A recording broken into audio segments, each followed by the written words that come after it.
আমার কিন্তু আজকে জন্মদিন, কারণ আমার জন্ম 15ই আগস্ট 12টা 5 মিনিটে। আমার বাবা সেদিন আমাকে ডেকে বলেছিলেন, তুমি কোনোদিন তোমার জন্মদিন পালন করবে না। আসলে কিন্তু 12টা 5 মিনিট মানে 16ই আগস্ট। সেই দিনের সেই ছোট্ট মেয়েটি আজ পর্যন্ত কোনোদিন জন্মদিন পালন করেনি, কিন্তু বেগম খালেদা জিয়া প্রায় 80 বছর বয়স হয়ে গেল আপনার, আপনি জন্মদিন পালন করেন। প্রথমে 5ই আগস্ট 1944 সালে ম্যারেজ সার্টিফিকেট, 5ই সেপ্টেম্বর 1946 ম্যাট্রিক সার্টিফিকেট, 1984 সালে মাসিক নিপুণ পত্রিকার 10ম বর্ষের 13তম পাতায় আপনার বাবাই বলেছিল আপনার জন্ম তারিখ 1945 সালের 5ই সেপ্টেম্বর। প্রধানমন্ত্রী হিসেবে শপথ নেন 1947 সালে, সেখানে আপনার জন্ম তারিখ 15ই সেপ্টেম্বর।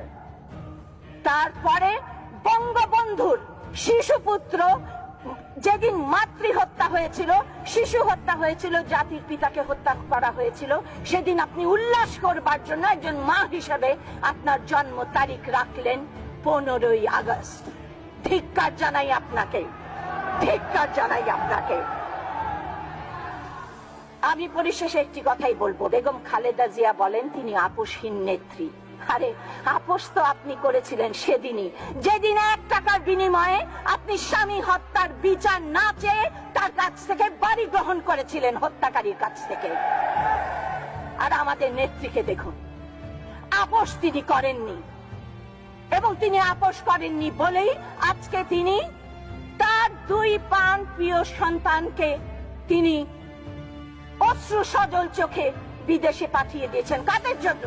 বঙ্গবন্ধুর এই প্রতিটি জনগণকে, এই জনগণের উন্নয়নের জন্য, ভাগ্যের উন্নয়নের জন্য। তিনি হলেন আপোষহীন নেত্রী, তিনি আপোষহীন নেত্রী। শেখ হাসিনা যিনি বাংলাদেশকে উন্নয়নের দোরগোড়ায় নিয়ে যাচ্ছেন, তিনি আপোষহীন নেত্রী।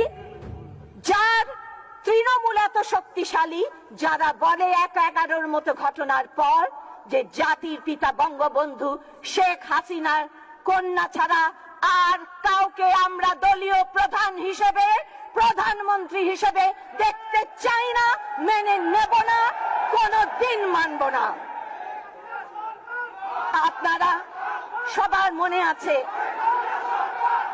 হাসিনা ডটার সেল এই ছবিটির কথা। সেখানে বঙ্গবন্ধু কন্যা শেখ হাসিনা বারবার বলেছেন